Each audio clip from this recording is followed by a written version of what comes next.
লোকমান হাকিম তার সন্তানরে কয়, ইয়া বুনাইয়া আকিমিস সালাহ, তুমি নামাজ কায়েম করবা, ওয়াসবির আলা মা আসাবাক, তোমার জীবনে যদি কোনো বিপদ আসে এই বিপদে ধৈর্য ধারণ করবা। এই উপদেশগুলা বাবা তার সন্তানকে দিলেন।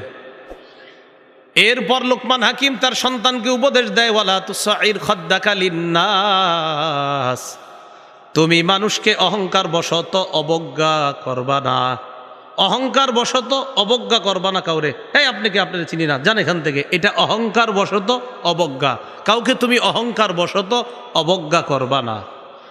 ওয়ালা তামশি ফিল আরদি মারহা, জমিনের মধ্যে তুমি দম্ভ ভরে চলবা না, তুমি জমিনের মধ্যে গর্ব করে চলবা না। এক, তুমি অহংকার বশত অবজ্ঞা করবা না, আর জমিনে তুমি দম্ভ ভরে চলবা না। সহিহ বুখারীর বর্ণনা, কেউ আসলে সাহাবায়ে কেরামরে জিজ্ঞাসা করতো, আচ্ছা আচ্ছা তোমাদের মাঝে মুহাম্মদকে, এভাবে জিজ্ঞাসা করতো, অথচ নবী তাদের মাঝেই বসা। সাহাবারা বলতে হতো, ওই যে তিনি হলেন মুহাম্মদ সাল্লাল্লাহু আলাইহি সাল্লাম।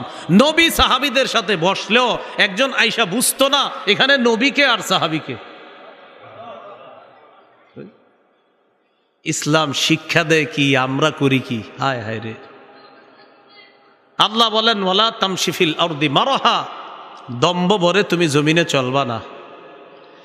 এরপর আল্লাহ পাক রব্বুল আলামিন বলেন, ইন্নাল্লাহা লা ইউহিব্বু কুল্লা মুখতালিন ফখুর, আল্লাহ প্রত্যেক দাম্ভিক অহংকারীকে পছন্দ করেন না, প্রত্যেক দাম্ভিক অহংকারীকে আল্লাহ পছন্দ করেন না।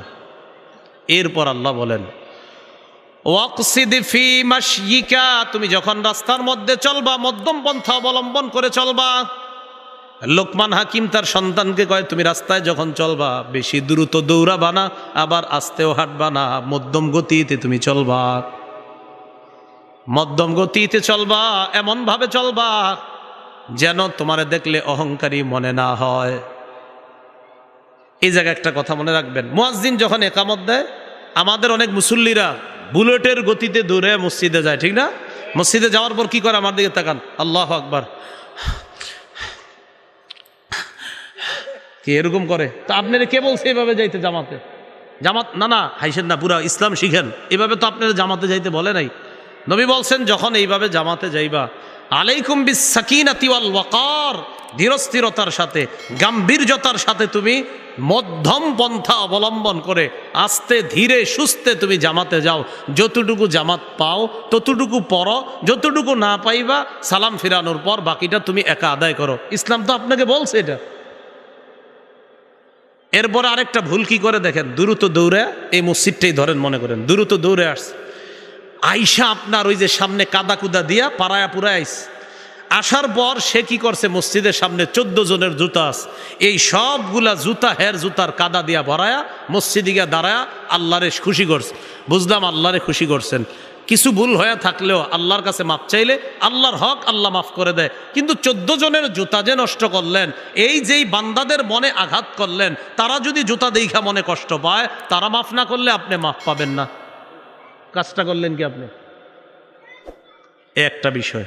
আরেকটা, আমরা যখন মঞ্চে আসি, এই যে আমি বা আমরা আলেম ওলামা, তখন দেখবেন এই জায়গায় অনেকের জুতা থাকে, তো আলোচকরে কি করে, আলোচকের জুতাটা নেওয়ার জন্য আরো 5-6 জন অন্য মানুষগুলার জুতা সব পাড়ায়া হজরতের জুতাটা নেয়। বুঝলাম যে আমি হজরতের জুতা নিয়ে আমাকে খুশি করলেন, আর 15 জনের জুতা পাড়াইলেন, এরা কি আল্লাহর বান্দা না? কি শিখলেন? ইসলাম তো আপনাকে এটা শিখায় না। আল্লাহ আমাদেরকে বুঝার তৌফিক দান করেন। তো আল্লাহর পাক রব্বুল আলামিন লোকমান হাকিমের মাধ্যমে তার সন্তানকে যে উপদেশটা, এই কথাটা আল্লাহ কোরআনে এনে বলেন, ওয়াকসিদ ফি মাশয়িকা, তুমি যখন চলবা মধ্যম গতিতে চলবা। সন্তানদেরকে এগুলো শিখাইবেন, আব্বু মসজিদে যখন যাবা কারো জুতার উপরে তোমার জুতা রাখবা না, তোমার জুতাটা তুমি আলাদা রাখবা, তোমার জুতার ময়লা দিয়ে আরেক মুসলমানের জুতা তুমি ময়লা করবা না। এগুলা সন্তানদেরকে ধরে ধরে আপনি শিখাইয়া দেন। এরপর লোকমান হাকিম তার সন্তানকে বলে, ওয়াগদুদ মিন সাউতিক, তুমি তোমার আওয়াজটা নিচু করবা, আওয়াজটা নিম্নমুখী করবা, আওয়াজ নিচু করবা, আওয়াজটা বেশি উঁচু করবা না, এত জোরে কথা না বলা। যে মানুষ কিচ্ছু বুঝে না, এত আস্তে না বলা এটাও বুঝে না, বেশি জোরে বিরক্তিকর, বেশি আস্তে বোঝা যায় না, মিডিয়াম গতিতে তুমি কথা বলবা। আমাদের কথা শুনলে তো অনেক মানুষ মনে করে আরে হে কি এরকম চিল্লাইতেছে খালি, অথচ নবীজির কথা শুই না, শুধু দাওয়াতও দেয় নাই, শুধু কথার ভঙ্গি দেখা মুসলমান হয়ে গেছে।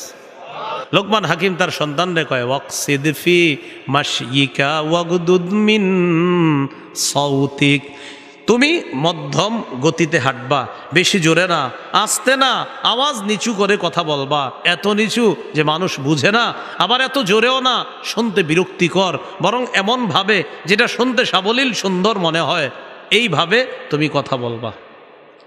আল্লাহ আমাদের সকলকে, সন্তানদেরকে এই উপদেশগুলা যেন আমরাও দিতে পারি, আল্লাহ তৌফিক দান করেন।